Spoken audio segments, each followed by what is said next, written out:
So I hope everybody enjoyed Top Chef Dallas, the competition here between Disney Advertising and Wondery.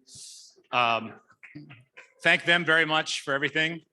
Thanks to Disney Advertising also for the tote bags, the home game, everything else that we threw into your goodie bag.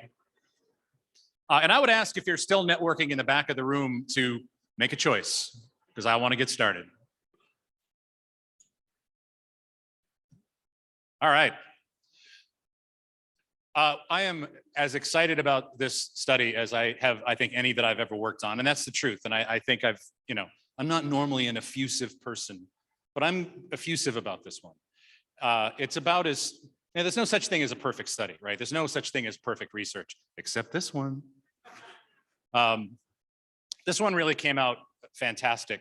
And before I sort of press on with it, everything that we're doing at Sounds Profitable is for the benefit of the entire industry. Brian and I have a distinct shared vision to lift everybody up.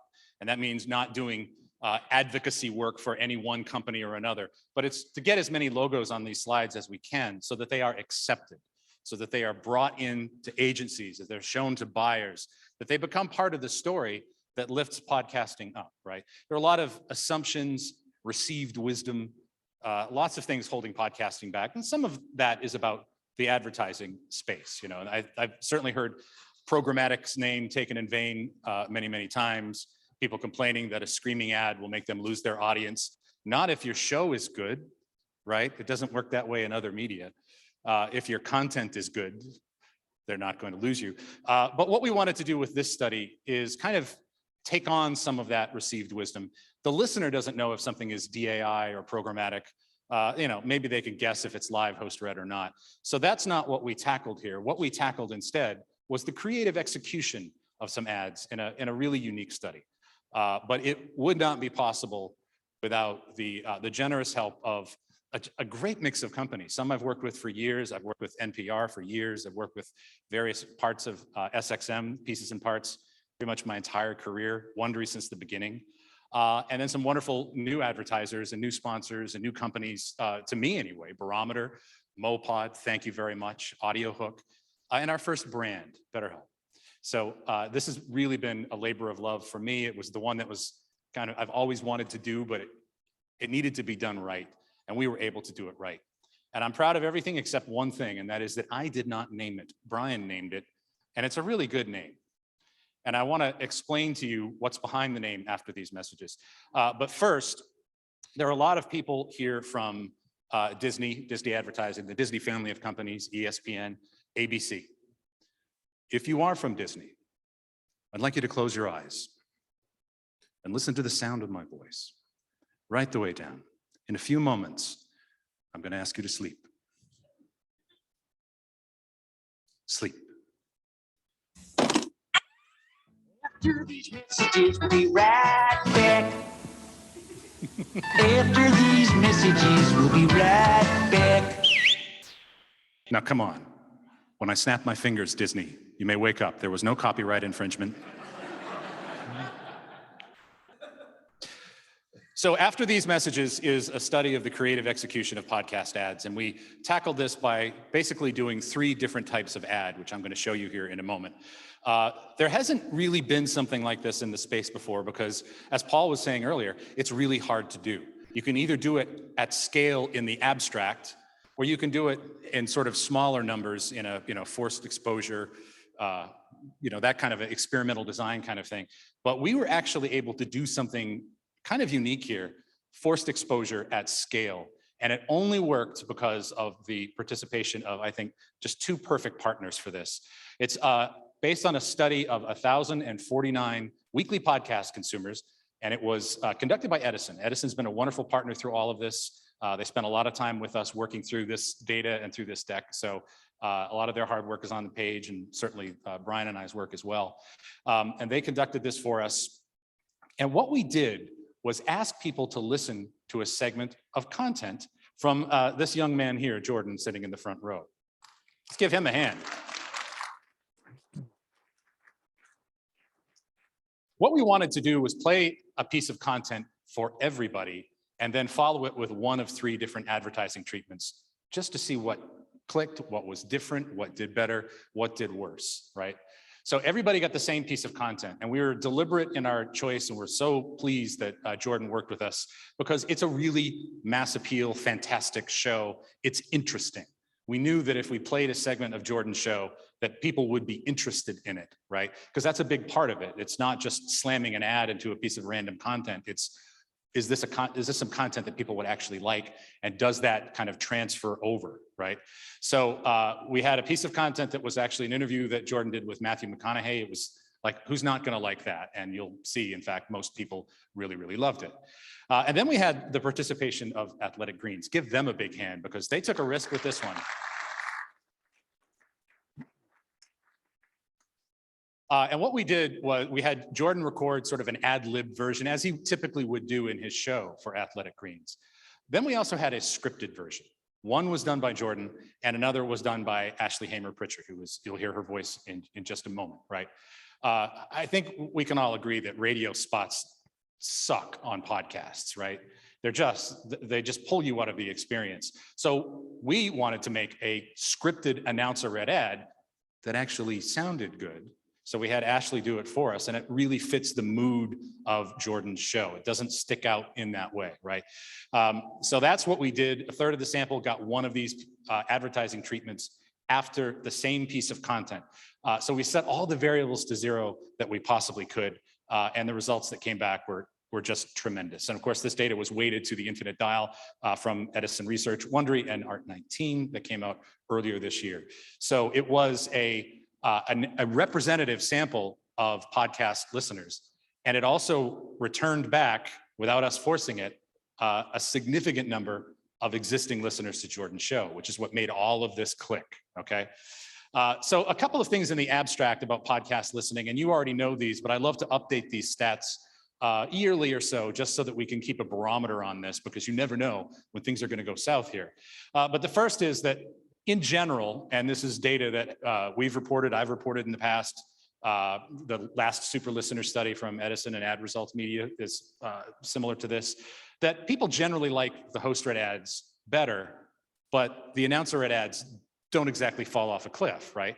And the reason for that, yes, we've all heard terrible examples of all three of those things, but to the listener, they're all ads. I mean, some might be more palatable than the other, but it's, you know, they're all advertisements. And that's something I think that we all need to kind of get comfortable with in this space, right? But listeners do tend to prefer host mentions followed by sponsorships and then pre-recorded ads. And the majority of listeners, the vast majority of listeners really trust podcast advertising, right? 80% say that they trust host recommendations. And that's that transference, that influence that really makes a lot of this tick. So again, these are great sort of abstract stats before we kind of get into the experiment here. And we know that podcast advertising drives action. We know that it makes people visit company websites. We know that it drives purchase behavior, that it drives intention to learn more about the brand, right? So we know a lot of these things. You know, someday maybe these bars will go down. I don't know. I won't be here to see it, I hope, but God rest your souls. But they look good now, right? So here's what we did for the study. As I mentioned, we worked with Jordan. We took the Matthew McConaughey interview. We did a nice excerpt of that. I'll show you how people react to that in just a moment. And then we fed everybody Athletic Greens through the computer screen. And then we gave them one of those 3 ad treatments. And I'm gonna play those for you right now. I won't play the whole piece of content for you. It's an interview with Matthew McConaughey. You'll like him. But these are the 3 ad treatments. So here's the first, and this is sort of, I guess, Jordan, a pretty standard kind of read for you, right? The first one. So this is sort of an ad lib. It's a little bit longer than the other 2, obviously, but it's how they typically would advertise. This episode is sponsored in part by Athletic Greens. Athletic Greens is a product that Jen and I use literally every day. I'm often on the go, traveling. You know you're not getting vegetables at a friggin' hotel.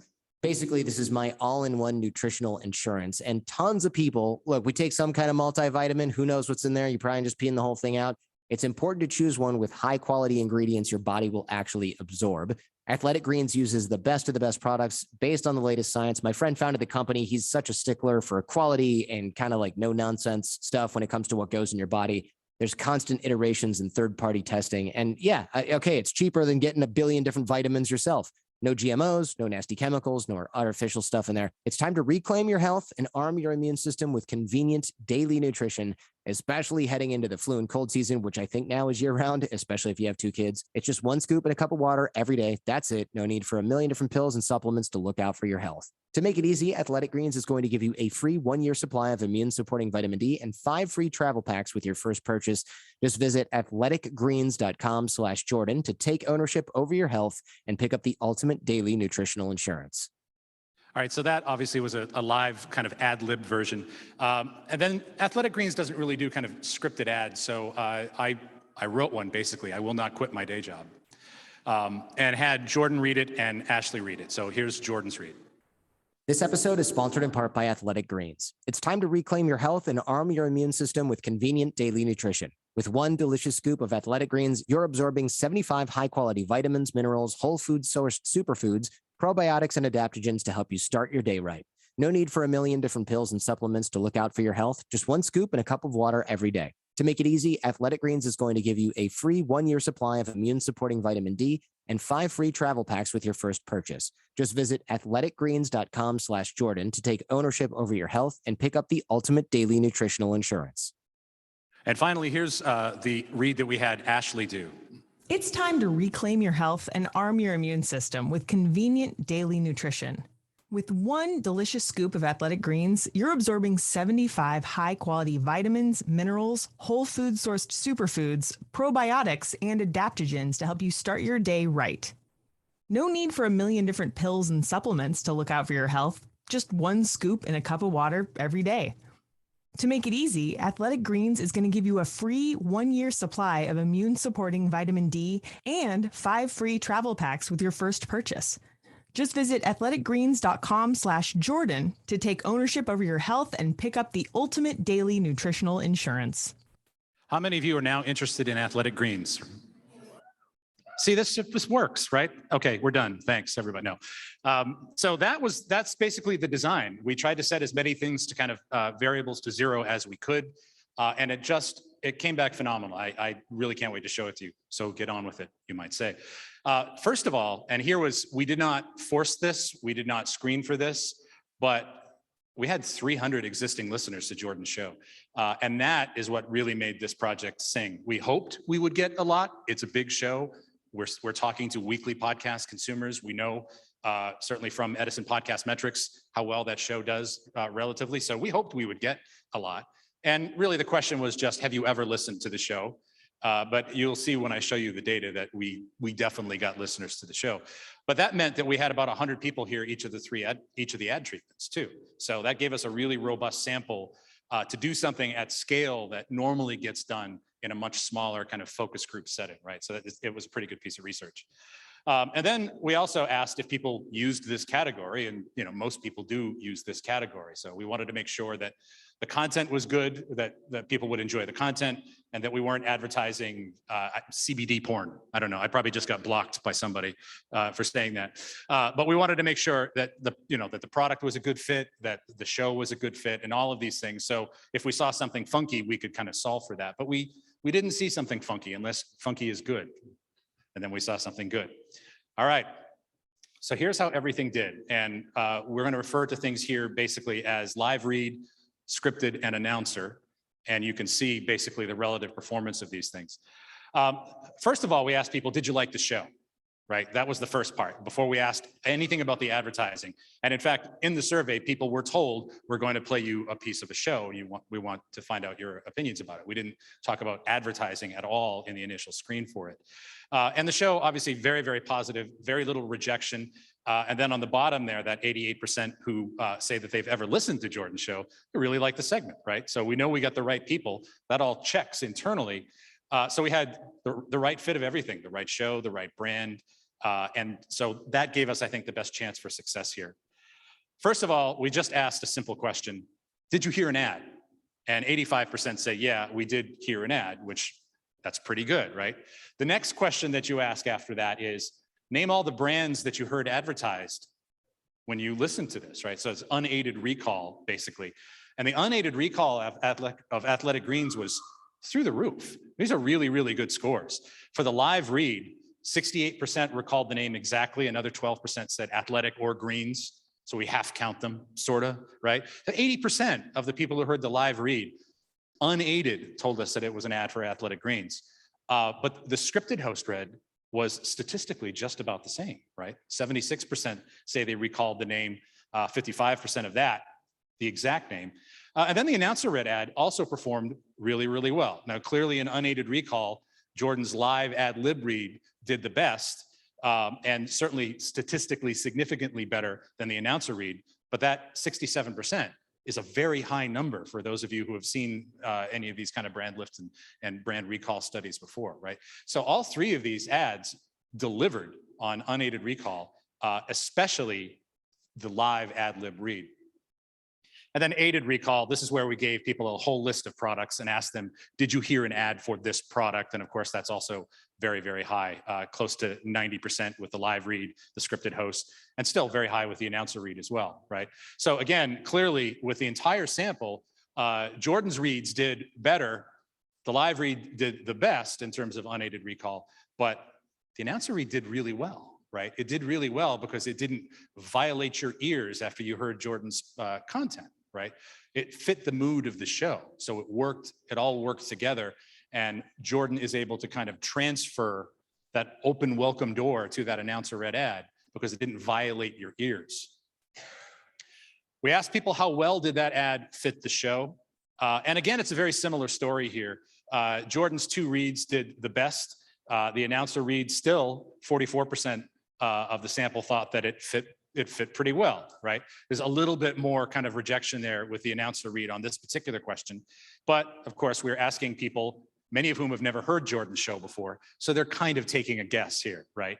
When we ask, and this next slide is fascinating to me, this is with the entire sample, this is with Jordan's listeners. They liked all three. They liked all three, right? And that's obviously Jordan has a tremendous amount of influence and reach and transference of authority and passion for what he is talking about. But he also opens the door for Ashley's read in ways I think that that hopefully projects like this will help us truly, truly understand, right? Did not violate the expectation, did not violate the ethos of the program. And Jordan serves as a warm welcome, basically, to open the door. And his own listeners are just as receptive to that ad in terms of fit as Jordan's own reads, right? So this was a really cool result, I thought. So in balance, in total, the live read and Jordan's two reads tended to do better. But again, the announcer read has its own kind of value and role here if it's done right and it's not a screaming car commercial, right? Not that there's anything wrong with car commercials, but screaming car commercials do not make me buy cars. This is a quick summary. I'm going to dive into some charts on this here a little bit. And I've highlighted in green what the top scores were, but honestly, a lot of them are kind of statistically tied, right? They're within 2 or 3 points of each other. They're essentially a tie. And what you see as you go through this is that, the appeal, the overall appeal of the spots, the live read does the best. The announcer read is close behind. And then the scripted read is close behind. And then the announcer read it's still pretty good. Unaided recall, I've already shown you that, extraordinarily high with the live read. Interest in learning more, again, the live read leads here. Likelihood to purchase, likelihood to learn more. And then on the other side, these are Jordan's listeners, and they liked all three. The appeal for all three spots was high because, again, they all fit the show. They told us that. They told us that all three spots fit the show. And again, these could be delivered programmatically, these could be DAI, whatever. It's about the execution of them and do they work on the show? And in this case, they absolutely did. But the other score is interest in learning more. You'll see that, again, with Jordan's listeners, even the announcer read one did pretty well, right? All right, so kind of breaking down here, how well did how well did the live read fit the rest of the show? I showed you this a little bit. Jordan's own listeners thought this worked great, but the total sample also did. This is for the scripted ad that Jordan read. Again, 83% of his listeners thought that it fit the show really well, and half of the sample in total did. And then the announcer ad, right? I just showed you these numbers, but now I'm showing you in pretty bars. All three of these did really well with Jordan's listeners. And again, there is a hierarchy with the sample in total with the live ad lib followed by Jordan scripted. But again, he's got a relationship with his audience. And as long as he doesn't run a bunch of jive by them in terms of an ad that really doesn't fit, they welcome it, right? Because it's supporting the content that they like, and people know that. That's the ad bargain. Everybody knows the ad bargain. And when the ad, regardless of who voices it, doesn't violate that, then people will tune in. We asked people, compared to other forms of advertising, how good was this compared to other forms of advertising, right? Was it a good fit? And here again, statistically, the live read did the best. 55% were kind of good compared to ads in other places. 47% said that about the scripted ad, and then 44% about the announcer read ad.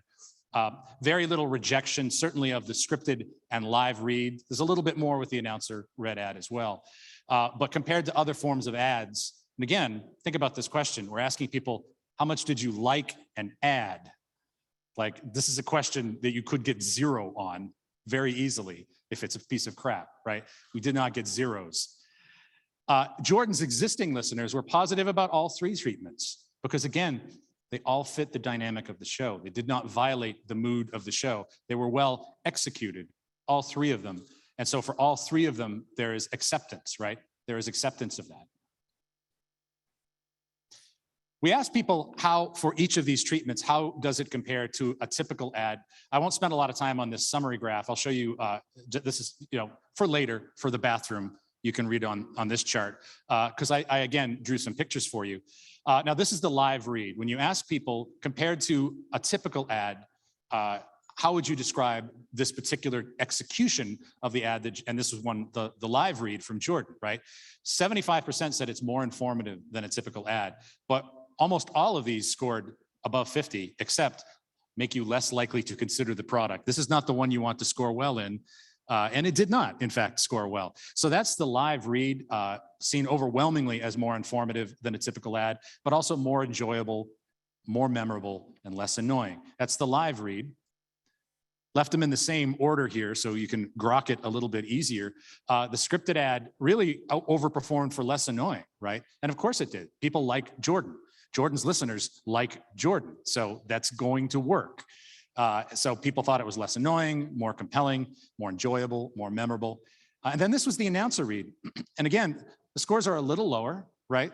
They're a little lower, but they're not a ton lower because the ad worked. The ad fit the show.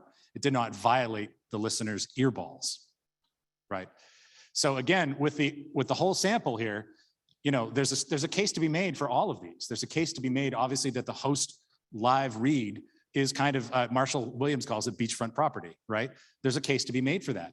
But the announcer read ad did not suck. It did great. It did really, really well, even though it was read by a not Jordan. Who knew? We asked people 3 questions also after they heard all 3 treatments. How likely would you be to search for more information about the product? How likely would you be to purchase the product? And how interested would you be in learning more? Likely to search for more info here, the 2 host reads did the best. But again, the announcer read did pretty well. Likely to purchase, the live ad lib read definitely did the best here with really a tie between the other 2. And then interest in learning more. Again, definitely that same hierarchy, that same kind of pecking order. The live ad lib did the best here, but the other 2 certainly performed very well. And this is with Jordan's own listeners. And there are a lot of flat out ties here, frankly. That first one, likely to search for more info. They're all 3 basically tied. Interested in learning more about the product, again, basically tied. The only real gap you see here is in likelihood to purchase. And the announcer read still delivered with 71% of, right? These are all like, again, these are people telling us we like your ad. It's not the reason why they came to the show. So these are actually really impressive scores. Now, there was one last twist that I want to get to here, and you may have seen it in the numbers. I'm going to show it to you graphically now. It was the one thing that didn't behave exactly how I thought it would. And it was a real twist to how I think Brian and I processed and thought about these data. And it was with unaided recall. I showed you unaided recall with the total sample. The host live read ad lib did fantastic, right? 80%, all or some of the product name. Incredible off the chart scores. With Jordan's listeners, the first time we asked, did you hear any brands? Unaided recall was lower. And this, we had to get our heads around this because it was a consistent finding. It was consistent with all three treatments. And B, everything else was massively higher with Jordan's own listeners, right? I've shown you a whole bunch of slides where Jordan's listeners were extremely positive about the ads, extremely positive about the brand. But this was kind of a unique twist. Why would this be? We wondered. And I think these are probably some theories that we're going to poke at perhaps in future studies. But they were absolutely, the unaided recall was lower with Jordan's own listeners. And that was true for all three treatments. I'm so glad we asked the next two questions, however, and these are they. First of all, we asked people, are you familiar with the product? Well, his existing listeners were much more likely to be familiar with the product. 62% of his listeners are familiar with Athletic Greens compared to 26% of non-listeners, right? It's part of the content. Now, that doesn't mean it didn't work. It worked a long time ago. In fact, it worked a ton because Jordan's listeners were about 10 times more likely to have actually purchased the product. So it maybe did not even register as an ad to a good chunk of people. There's this thing in our brains, the reticular activating system. Like when you buy a new Subaru, all of a sudden you see Subarus on the road everywhere, right? We're not brought to you by Subaru, but we'll call them. So Jordan's listeners, I think, were already attuned to the brand in some ways. And so that first initial, did you hear a brand advertised? It may not even have registered as an ad to a lot of them. But then, of course, aided recall, intent to purchase, likelihood to learn more, fit, and appeal were all much, much higher with Jordan's listeners. So actually, this stuff really works. So I want to close with just a few quick observations here. Again, it's pretty obvious live host-read ads do the best in terms of appeal, fit, performance metrics. We see that, right? It's a number one statistically in just about every category, especially with new people to the content. That's certainly something that we saw, that hierarchy more with people who had not been listeners to the show before, whereas the listeners to the show were really kind of strong on all three. Well-produced, scripted ads were nearly tied with live reads with existing listeners, and they were pretty darn good with non-listeners, right? They performed incredibly well, I thought. I'm sure a lot of you have seen these slides before with other brands. I mean, this really delivered for them. If the creative execution matches the mood, the sound of the show, there's not so much drop off with announcer-read ads. They kind of work. I hope they do. I mean, I want to eat, right? That's what of course they do. The announcer-read ad, I think, performed especially well as informative, more compelling, less annoying. So again, with proper execution, scripted and announcer-read ads are nearly as effective as live host reads, right?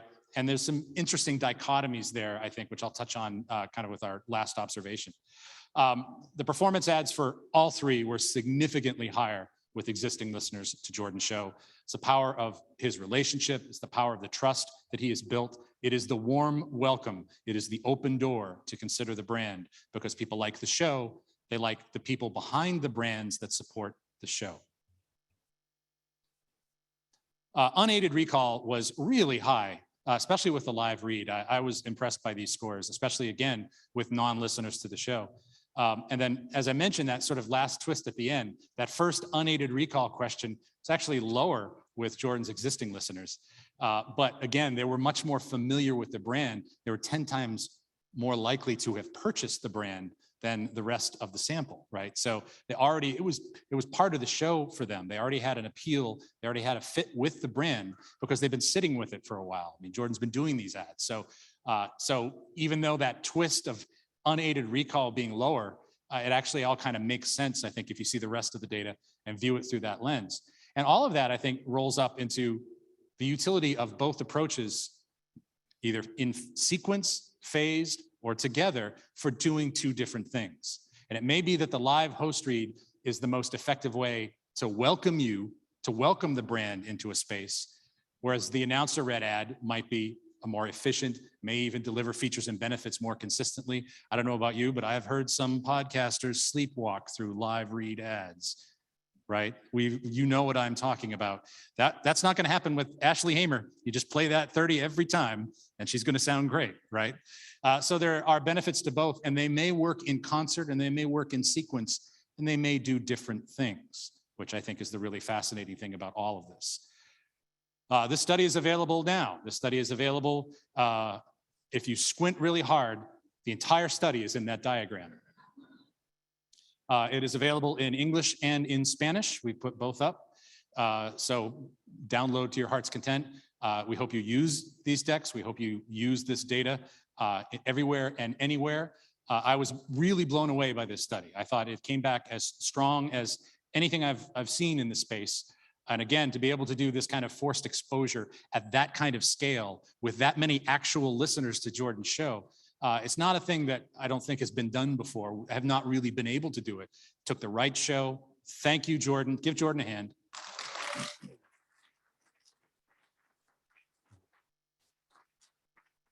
It took the right brand, Athletic Greens. Give Athletic Greens a hand. Thank you. And please celebrate also the companies that helped us. Foremost, our research partner, Edison Research. Gabe and Sam are here. Thank you so much. Awesome job. SXM, NPR, Wondery, BetterHelp, AudioHook, Barometer, Mopod. Thank you. Thank you so much. And thank all of you for a wonderful day. This really blew us away. Brian and I are just so thrilled. And that man back there works his ass off.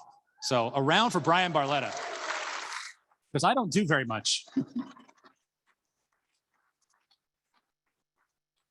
Thank you everyone for coming. Thanks Disney Advertising and Wondery for Top Chef Dallas, and enjoy the rest of the conference. Cheers.